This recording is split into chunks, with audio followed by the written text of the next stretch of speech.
Why do we still feel tempted?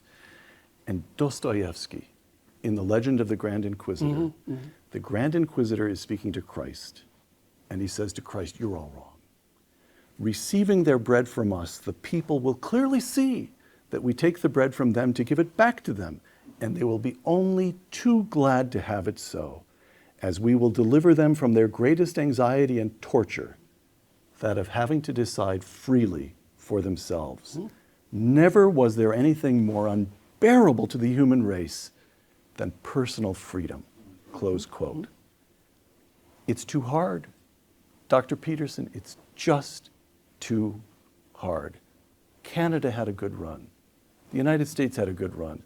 But sustaining free societies across the decades and across the generations is just too hard for human nature to bear. No, you're not supposed to agree with that. Well, two things. The first thing is that man does not live by bread alone. So that's the first rejoinder. And the second is, with regards to difficulty, well, the only thing more difficult than contending forthrightly with existence is failing to do so. I'm not suggesting for a moment that this isn't difficult. I mean, part of what the Western religious tradition has done, and religious traditions in general, to some degree, is to try to provide people with support from what's divine in their incalculably difficult efforts to deal with the unknown, let's say, the unknowable. That if you orient yourself ethically in the most fundamental sense, then in some sense you have the force of God on your side, and then maybe you can prevail despite the difficulty. And I think that's right. I think that's true. So, and you can ask yourself, I try to ask these questions seriously, and I would also say that I've been driven to my religious belief, such as it is, by necessity, not by desire. What do you want to have on your side when you're contending with the unknowable future and its vagaries? How about truth? How about beauty? How about justice? You want allies? Those are powerful allies. That's what the university is supposed to be teaching young people. It's like, you need some allies, man. Well, how about the pursuit of truth? Well, then the scientists have their say. And I would say on the economic front, well, how about the free trade between autonomous individuals, the free trade of goods of value between autonomous individuals? That's not such a bad thing to have on your side, these eternal verities.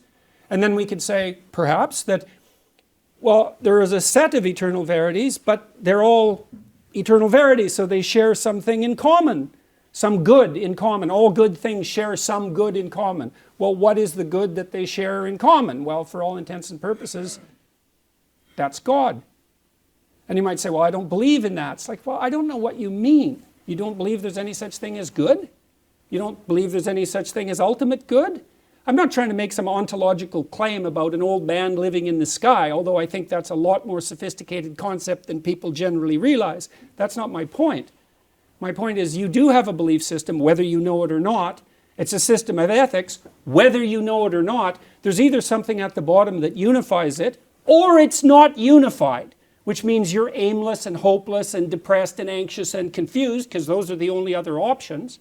And maybe you don't know what that unifying belief is, but that doesn't mean that it's not there. It just means you don't know what it is. And so I'm trying to puzzle out what it is. I can give you a couple of examples, very, very briefly, because I won't. So I already mentioned the Genesis, the story in Genesis. It associates God with the force process that generates habitable order out of chaos and attributes that nature in some sense to human beings. In the next part of the story, in the story of Adam and Eve, God is what people walk with unself-consciously in the garden. So Adam doesn't, because he's now ashamed and he doesn't walk with God anymore. But so what is God? Well, that's what you walk with when you're unself-conscious. So that's an interesting idea. And then you have the God that manifests himself, let's say, in the story of Noah, and that's the intuition that hard times are coming and that you better get your house in order. And you think, well, does that lead you, that intuition? Well, certainly sometimes, if you have any sense, it's like, well, what's the nature of the intuition? Is that a spirit that animates you? Well, obviously, because there you are acting, and so you're acting out a pattern. It's a spirit that animates you. And then there's the story of the Tower of Babel. What's God there? Well, God is that which you replace at your peril, because everything will come tumbling down. That's the Tower of Babel. It's like, well, is that true or not? You think about that for a week, especially in that light. You think, oh, definitely, if we put the wrong thing at the top, like Stalin, for example, then look out. And we've done that a bunch of times in the 20th century. I think, Milton conceptualized Lucifer as something like the spirit of unbridled intellectual arrogance. It's something like Lucifer is the light bringer, and he is engaged in a conflict with God, attempting to replace the divine. And that's pretty explicit in the story. And I look at that and I think, oh, that's a poetic intuition of the battle between the secular intelligentsia and the religious structure. That's Milton's prodroma. And what he sees happening is the intellect has become so arrogant that it will attempt to replace the divine and rule over hell. I think, yeah, well, that's the Soviet Union, man. That's Maoist China. We know. We've got our theory. It's total. We've solved the problem and nothing's going to change. Fair enough. If you want to rule over hell, and you think, well, these societies are successful. It's a pretty odd definition of success as far as I'm concerned. You want to be successful like China? That's why it's true that man does not live by bread alone, A wealthy slave, that's no life, man. Last question. And again, I'm going to take a moment to set this up. And I'm going to fumble, I'm going to grope toward it. I'm going to stumble along toward this question. But I'm finding myself thinking back to the 1970s. Canada's part of this, but I know the American story better. And in the 1970s, everything goes wrong. Economic stagnation, loss of morale in this country because we lose in Vietnam, Watergate scandal. We're on the defensive as the Soviets advance in Africa, Latin America. And then in the 1980s, it all turns. And we go from 1979 and the national humiliation of the Iranian hostage crisis and the Soviet invasion of Afghanistan to 1989, 1 decade, just 10 years later, the Berlin Wall comes down. So the question here is the loss of freedom of speech, the corruption of the universities, the rise of China, which is in all kinds of ways a more formidable opponent than the Soviet Union was. In all kinds of ways, one could argue that we're in a worse position now than we were in the 70s. And so what I want to know is, are you speaking to those few who have eyes to see and ears to hear? Do you believe that we are capable? Do you hope to prompt another kind of restoration? Or is Jordan Peterson the fascinating, eloquent, compelling champion of a lost cause? Well, when I spent a lot of time at the various universities I was associated with studying motivation for atrocity, because I was very curious about that as a psychologist, not as a sociologist or an economist or a political scientist.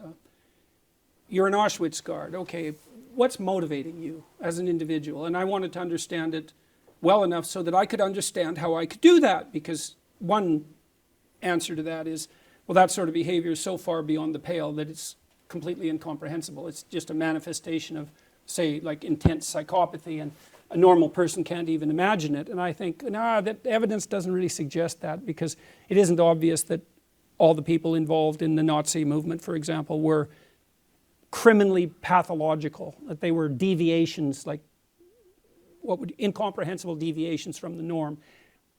It'd be lovely to think that, and it would make the world a lot simpler, but I think the evidence mostly suggests that no, you can get ordinary people to do that sort of thing, and maybe even to enjoy it. And so that's pretty bloody terrifying. And so I tried to understand that, and I think I did to some degree, although we can't go into that. A fair bit of that's a consequence of envy. It's the spirit of Cain, I would say, if you had to sum it up in a phrase. But that isn't the issue. The issue is, how do you stop it from happening again? And because that's supposed to be what we're concentrating on, let's say, in the aftermath of the Second World War. Never forget, which should mean something like, how about we don't do this again? And so my question was, well, how do we best go about that, ensuring we don't walk down that road again? And my conclusion was, because it was fundamentally an issue of individual psychology, most fundamentally, more than economics, more than sociology, all of that. The cure is individual. People have to act as ethically as they are powerful, or else. And so I've been trying to convince people to do that, I suppose, or to put forward, not to convince them precisely, but to put forward an argument about why that's necessary and why it's on them. It's like, no, this is on you. You got to understand this problem. It's you. You don't get it right, it isn't going to work. And so how do you do that? Well, you start with what you have under control in your own life, because where else are you going to start? You look to yourself.